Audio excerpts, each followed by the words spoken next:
When my fiance's father called me trash, he didn't raise his voice. He didn't get angry. He said it with a soft expression and a polite smile, like he was offering thoughtful guidance instead of humiliating the man his daughter loved. We were sitting at his impossibly long mahogany dining table, servants moving around like ghosts, wine glasses sparkling under warm chandelier light. My fiancée, Lily, sat beside me, her fingers trembling against her fork, already sensing something terrible was about to come out of his mouth. Her father, Dean Harrington, lifted his glass, took a slow sip, and said, "Lily, sweetheart, marriage is about compatibility. You're marrying far beneath your level. This boy, well, he's simply trash compared to what you deserve." The word trash flowed out of him effortlessly, like an observation rather than an insult. He never even looked me in the eyes when he said it. He glanced at my modest clothes, my old shoes, and assumed his judgment was fact. Lily's face broke. "Dad, please stop." But he didn't. He went on about reputation, image, the importance of marrying within one's class. He acted like I wasn't sitting 4 feet away, like I wasn't a real person with a real future. He didn't know anything about me. He never asked. He didn't care. He just saw a man who didn't flaunt wealth and assumed I had none. I didn't argue. I didn't explain myself. I didn't give him the satisfaction of reacting. I simply ate my dinner while Lily silently cried beside me, her father oblivious or indifferent to the damage he was causing. Dean believed that because he had money, everyone else needed his approval to matter. What he didn't know was that the ordinary job he thought I had was a deliberate disguise. Years ago, I co-founded a tech startup and later sold it. I became a majority shareholder in a multi-billion-dollar software company, Apex Systems. I kept my wealth private. I preferred simplicity. I wanted to know who truly valued me without the shadow of money. Lily loved me for me. Her father never bothered to see who I really was. The next morning, Dean walked into the most important meeting of his entire career.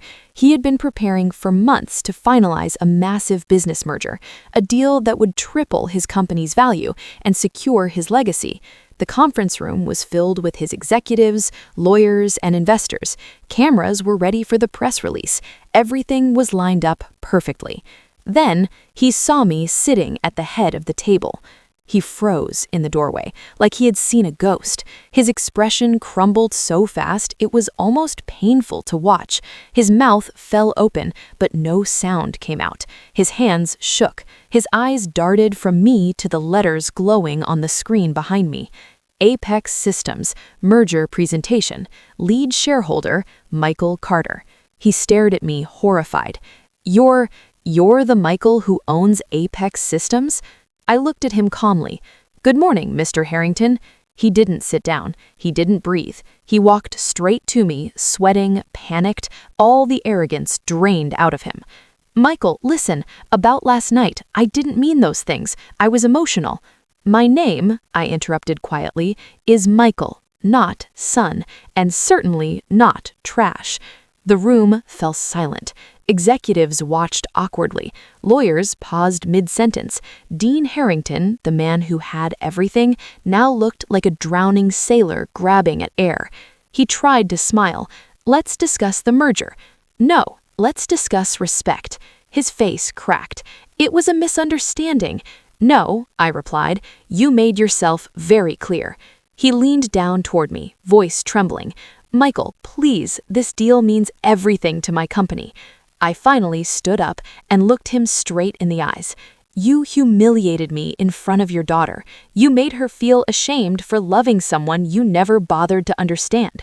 You judged my worth by my clothes, not my character." His eyes filled with panic. "Please, I'm begging you, don't ruin me." I picked up the contract from the table, the single document his entire company had been waiting months for. I held it gently, looked at him one last time, and tore it cleanly in half. The room gasped. His legs buckled. His world collapsed with the sound of tearing paper. "This merger is off, and so is the wedding, until you apologize to your daughter, not to me, to her." He opened his mouth, but nothing came out. I didn't wait. I left the room while investors surrounded him, furious, demanding to know what he had done to cost them millions. That night, I went to Lily's apartment. She opened the door with swollen eyes. "My dad told me everything," she whispered. "He begged me to convince you. I told him no." I held her tightly. "We'll build our life together without his approval, with dignity, with respect, with love." Her father learned the hardest lesson of his life. Sometimes the trash you kick at the table is the one who holds your future in his hands. And sometimes you end up begging the very person you tried to humiliate.